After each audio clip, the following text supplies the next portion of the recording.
Now, the recently concluded Winter Drive donation drive by the UNAM Hope Foundation Society brought warmth and compassion to the homeless across Namibia, collecting clothes, food and hygiene products from generous donors. To reflect on how the campaign went and share what's next, we are joined this morning by the chairperson of the UNAM Hope Foundation Society, Holia Moyo.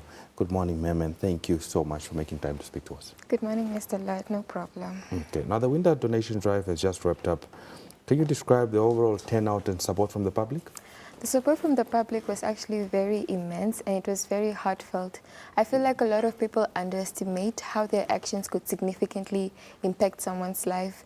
So we got a really great turnout from the general public. There was support, they reached out to collaborate, they reached out to grow the society, and also reached out to donate some goods. So I think the general turnout was very good. Okay. Were there any particular moments or stories that stood out for you and your team during this collection process? So yesterday we wanted to go donate to Gondwana collection, right? So on our way there, my executive and I were a bit confused on where we're going to donate. So the taxi driver, he takes us to the place and then he's like, okay, I can tell you guys are a bit confused on where you're going to go. So I'm going to call the place through my phone and I'm going to help you guide and I'm going to help you guys find the right place.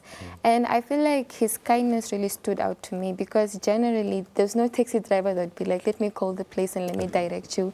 But then his kindness and his grace towards us really extended. Like it was really heartfelt. And it was such a great thing because he was also giving us words of encouragement on how what we're doing is a very great thing. And I remember when we reached to the headquarters of Gondwana Collection, the executives of the place, they talked to us about their various initiatives and they talked to us about how they want to touch a lot of people's lives. So I think that moment was like, it was very, very beautiful to see how many people's hearts were touched and how many people wanted to extend this grace and kindness towards us and towards the initiative. In terms of this drive, would you say mostly you receive support from the general public or students? I would like to say both because we had the first batch. The first batch, I would say admittedly, it was mostly from students, teenagers. But the second batch, we're able to gain support from the working public and, you know, people at a much better standing economically as compared to students. So I would like to say it was a 50-50 turnout from both areas. From your perspective, did this drive meet its goal in terms of the items that you have collected and the people that you have reached?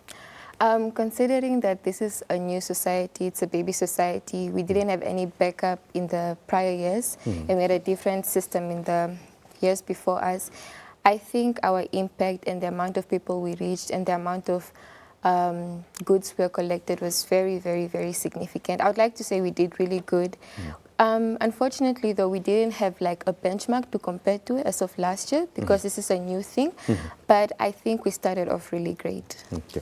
Now we know that winter is still ongoing. We are in midwinter. We're seeing also the fact that cold conditions will continue to persist. Are there plans to extend the drive or to continue with it, or will it perhaps be coming back with it in a different format? Actually, we decided that we are going to extend the drive and we want this to be an ongoing thing. We had another drive. This was with the SRC of Community and Development, but this was targeted to like children and kids who are orphans.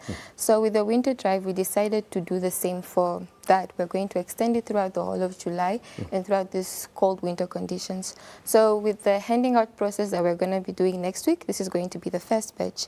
And then end of July, middle of July, we're going to have another donation process. And we're just going to go on for as long as we can. Okay. Now, for those that might be watching and didn't get an opportunity to contribute, is there still time for them to make a contribution? Of course, there is a lot of time. On our social media page, Hope Foundation Society, we provided the contact details of who to contact if you want to donate. We provided the pickup points and everything.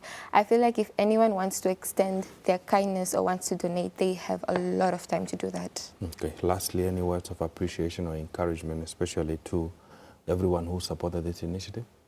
As alluded earlier, when I was talking of the taxi driver, I think no one should ever underestimate the power of their kindness, or how these small acts of gratitude can really go a long way. I am immensely grateful to the public, and I'm immensely grateful to NBC as well, because NBC deciding to interview us helped us to reach a wider audience. So I'm very grateful to the public for seeing it in their heart to donate and support our initiative, and I'm very grateful to every individual that has helped us market ourselves to reach a larger audience. So my words of encouragement is that do not underestimate your acts of kindness, because they can go a really long way. Well, Holia Moyo, thank you so much for making time to speak to us. Thank you, Mr. Lott.